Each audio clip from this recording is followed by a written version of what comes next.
Hörmətli istifadəçi, Login Cage'in 4-cü buraxılışı səninlədir.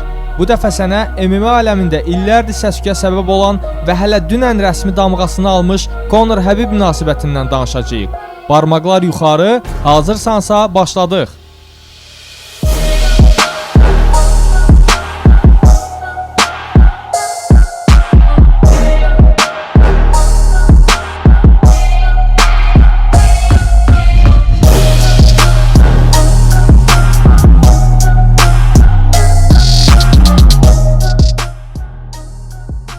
Conor McGregor, sənə belə bir sualım var. Conor, sən Jose Aldo'nu nokaut edəndən sonra yüngül çəkiyə qalxacağını demisən. Orada kəmər kimdən təhvil alasın? Kəmər kimdə olsa ondan. Necə fikirləşirsən, kimdə olacaq kəmər? Fikirləşirəm ki, yüngül çəkidə çempion Habib olacaq. Conor McGregor 2013-cü ildə UFC-də debüt edən zaman Habib artıq bir il idi ki, dünyanın bir nömrəli təşkilatında döyüşürdü. Conor McGregor UFC-də yarı yüngül çəkidə başlamağa qərar verdi. Baxmayaraq ki, o Cage Warriors təşkilatından gəlmişdi və həmin təşkilatda yüngül və yarı yüngül çəkidə çempion olmağı bacarmışdı. McGregor'ın planı da məhz bu idi. İlk öncə yarı yüngül çəkini zəbt etsin, daha sonra növbəti divizyona keçsin. Həmin zamanlarda isə Habib Nurmagomedov yüngül çəkidə çempionluğa köklənmişdi. İlk öncə heç kim fikirləşə bilməzdi ki, bu çox danışan oğlan doğrudan da yüngül çəkinin kralına çevriləcək. Habib də o zaman üçün çox gələcəyə baxa bilmirdi və fikirləşirdi ki, Conor yalnız yarı yüngül çəki çempionu Jose Aldo'nu məğlub etməyə köklənib və yüngül çəkiyə maraq göstərmir. Bu səbəbdən də UFC turnirlərin birində onlar tanış olub, hətta mehribancasına foto da çəkdirmişdilər. Hər iki döyüşçü bir-birinə çox hörmət eləyirdi. Beləliklə, Conor il yarım ərzində yarı yüngül çəki divizyonunda olan döyüşçüləri bir-bir məhv etməyə başladı və o zamanki çempion Jose Aldo ilə döyüşə layiq görüləndə mətbuat konfranslarının birində yüngül çəkiyə maraq və həmin çəkidə kəmərə sahib olmaq istədiyini bildirdi. İşlərin bu cür getməsi isə Habibə belə desək ləzzət eləmədi və müsahibələrin birində bildirdi ki, o yüngül çəkiyə keçsə onu sürüyəcək. Habib, Conor McGregor bildirir ki, əgər o yarı yüngül çəkidə çempion olsa, yüngül çəkiyə qalxmağı fikirləşir. Bu barədə nə düşünürsən? Conor'u çox bəyənirəm. Ancaq yüngül çəkiyə qalxmağı düşünürsə, 4 dəqiqə və mən onu yerdə sürüyəcəm. Heç bir problemi yoxdur. O zərbəçidir, onu bəyənirəm və fikirləşirəm ki, o Aldo'ya qalib gələcək. Hətta ola bilsin nokautla qalib gəlsin. Çoxları düşünür ki, Aldo qalib gələcək. Ancaq mən düşünürəm ki, Conor udacaq o döyüşü. Amma o yüngül çəkiyə gəlirsə, xoş gəldin.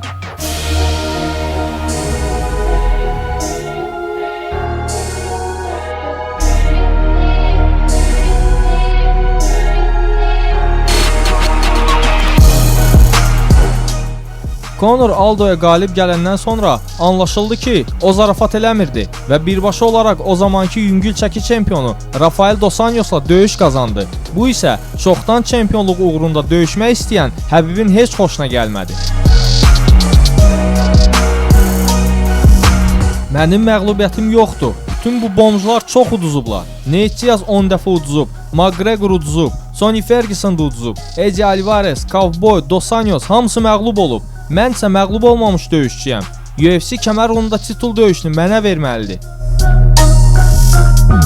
Ancaq McGregor'a birbaşa olaraq yüngül çəkidə kəmərə sahib olmaq qismət olmadı. Çünki Rafael Dos Anjos zədə səbəbi ilə döyüşdən çıxdı və azarkeşlər yarı orta çəkidə Nate Diaz'la 2 möhtəşəm döyüş izlədi. Sonradan isə Conor yüngül çəkidə döyüşü qazandı. Ancaq bu dəfə çempion Eddie Alvarez idi.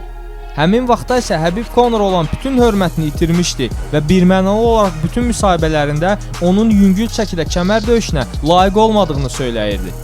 UFC Eddie Alvarez ilə Conor McGregor'ın döyüşəcəyi karda Habib Nurmagomedov və Michael Johnson döyüşündə yerləşdirmişdi. Bu turnir təkcə möhtəşəm nokautlarla deyil, həm də səhnə arxası münaqişələrlə yadda qalmışdı. Misal üçün Conor McGregor turnirdən əvvəl Tyron Woodley və Eddie Alvarez ilə söz atışmasına çıxmağı da usbet eləmişdi. Kadrları sizə təqdim edirik.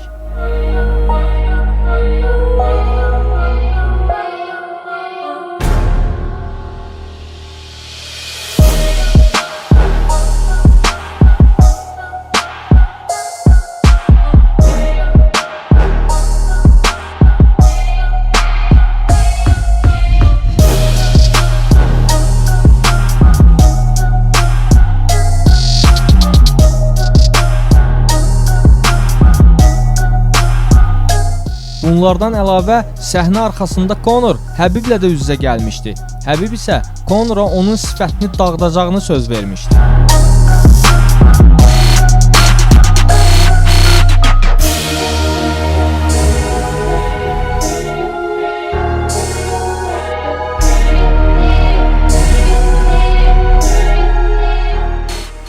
Və bizim fikrimizcə bütün bu olanlar bu şəklin üstündən xətt çəkir və Conorla Həbibin arasında münaqişənin başlanğıcına səbəb olur.